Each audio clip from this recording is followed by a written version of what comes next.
Hello there, so here we are in the theatre of the Dallebach Kari show in Bern, here in Switzerland, which I'm currently musical director at, and I thought I would show you around and explain a little bit how musical theatre works, just in case you don't know. So here we are on stage, we've got some rehearsals going on, and there is always, at the side of the stage, well, usually, what's called the stage management desk. And here we are, here's the stage management desk and the stage management book. And for every single lighting cue and every entrance and every exit and all the musical cues are all written in here and all given by one person to the whole team who do the show live, which means that everybody is in control with just one person. And here we have Kurt. Kurt is the resident director. Right. So you do a documentary or what? Yeah. Oh, I see. We show the people how musical theatre works. And then you show this one here? Yeah. Okay, Yeah, good. you'll be live on my website soon. Okay, good. So say hello. Hello, I'm Kurt. There you nice go. to meet you. And so what Kurt does is he looks after the show once it's up and running and makes sure that everybody is acting correctly. He's one of our strange actors. You have to ignore them occasionally. So what we do now is across the stage. In this particular show, the band is off stage. There is no orchestral pit down here, as you can see, which means that all of the actors have to watch me as a conductor with the TV screens that are dotted around the auditorium. So we come into my band booth. It's quite a small band in this show. And here is my workstation. Here's where I conduct. There's the camera, and you can probably see the screen behind there. So, this show is actually done on what's called click, so some of the music is pre-recorded, and we play along to it for certain reasons. If the choreography is too heavy and a singer can't manage to sing the song and dance the choreography, they can put the voices on track to make sure, I mean they sing live as well, but it helps them out a little bit. There's certain things.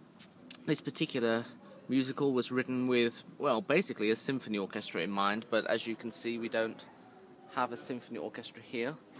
So this box of tricks here connects to that and controls all of the tracks, controls all of the clicks.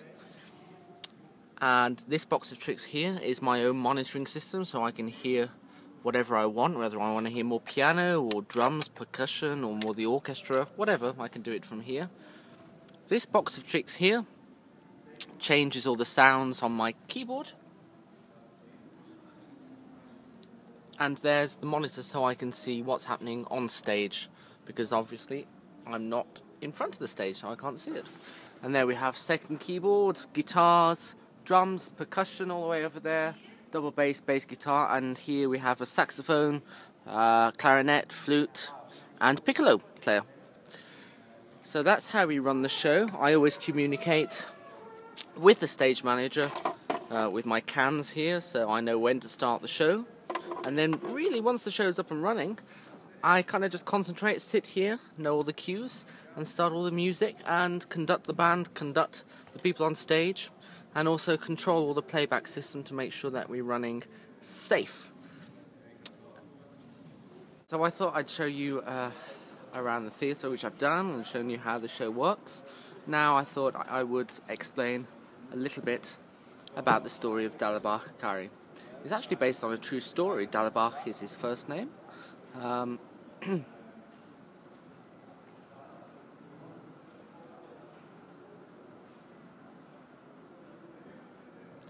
So now I thought I would tell you a little bit about the storyline of the show, of Dallebach Kari.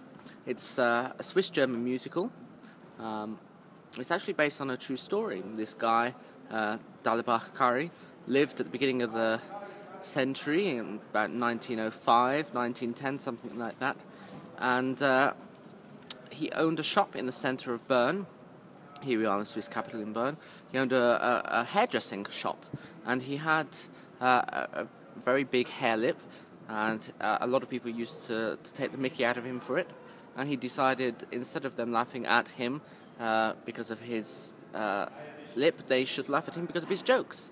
And he actually became a very famous guy in Bern because of the funny jokes he used to tell, and people used to queue up to go and have their hair cut and be entertained by this guy.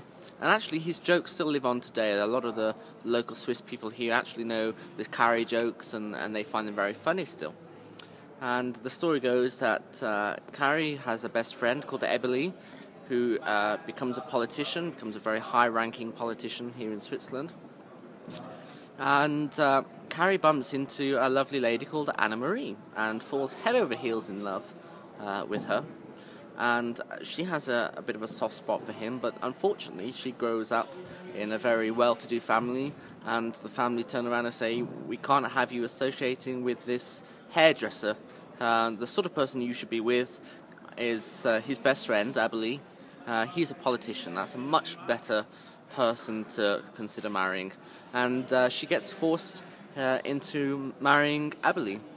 Kari's heart is broken, and he turns to alcohol, sadly, and then he discovers that he has cancer.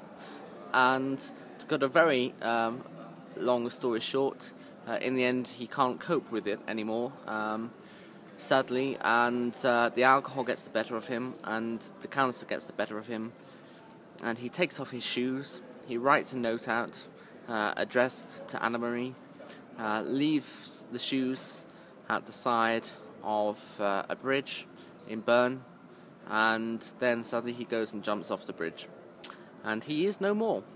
But his legend lives on, still 100 years later.